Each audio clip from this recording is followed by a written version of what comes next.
तैत्तिरीय उपनिषद भृगुवल्ली सप्तम अनुवाक। छठे अनुवाक में ब्रह्मज्ञानी के अन्न और प्रजा आदि से संपन्न होने की बात कही गई। इस पर यह जिज्ञासा होती है कि ये सब सिद्धियां भी क्या ब्रह्म साक्षात्कार होने पर ही मिलती हैं या इन्हें प्राप्त करने का दूसरा उपाय भी है। इस पर इन सब की प्राप्ति के दूसरे उपाय भी बताए जाते हैं। इस अनुवाक में अन्न का महत्व बतलाकर उसे जानने का फल बताया गया है। भाव यह है कि जो मनुष्य अन्न आदि से संपन्न होना चाहे उसे सबसे पहले तो यह व्रत लेना चाहिए कि मैं कभी अन्न की निंदा नहीं करूंगा।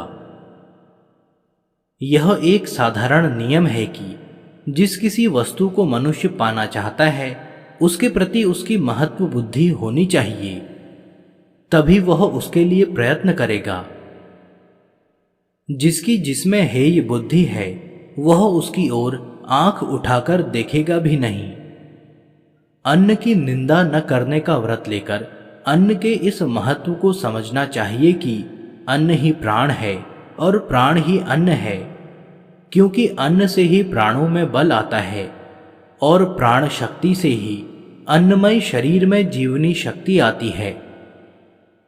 यहां प्राण को अन्न इसलिए भी कहा है कि यही शरीर में अन्न के रस को सर्वत्र फैलाता है। शरीर प्राण के ही आधार टिका हुआ है, इसलिए वह प्राण रूप अन्न का भोक्ता है। शरीर प्राण में स्थित है, अर्थात शरीर की स्थिति प्राण के अधीन है और प्राण शरीर में स्थित है। प्राणों का आधार शरीर है, यह बात प्रत्यक्ष है ही। इस प्रकार यह अन्नमय शरीर भी अन्न है। यह अनुभव सिद्ध विषय है कि प्राणों को आहार न मिलने पर वे शरीर की धातुओं को ही सोख लेते हैं और शरीर की स्थिति प्राण के अधीन होने से प्राण भी अन्न ही है। अतः शरीर और प्राण का अन्य अन्य आश्रय संबंध होने से यह कहा गया है कि अन्न में ही अन्न स्थित हो रहा है। यही इसका तत्व है। जो मनुष्य इस रहस्य को समझ लेता है वही शरीर और प्राण इन दोनों का ठीक ठीक उपयोग कर सकता है।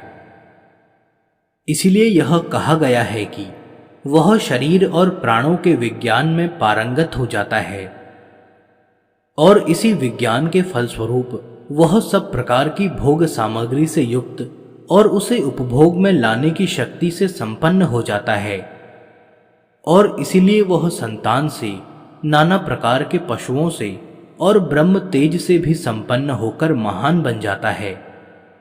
उसकी कीर्ति, उसका यश जगत में फैल जाता है और उसके द्वारा भी वह जगत में महान हो जाता है।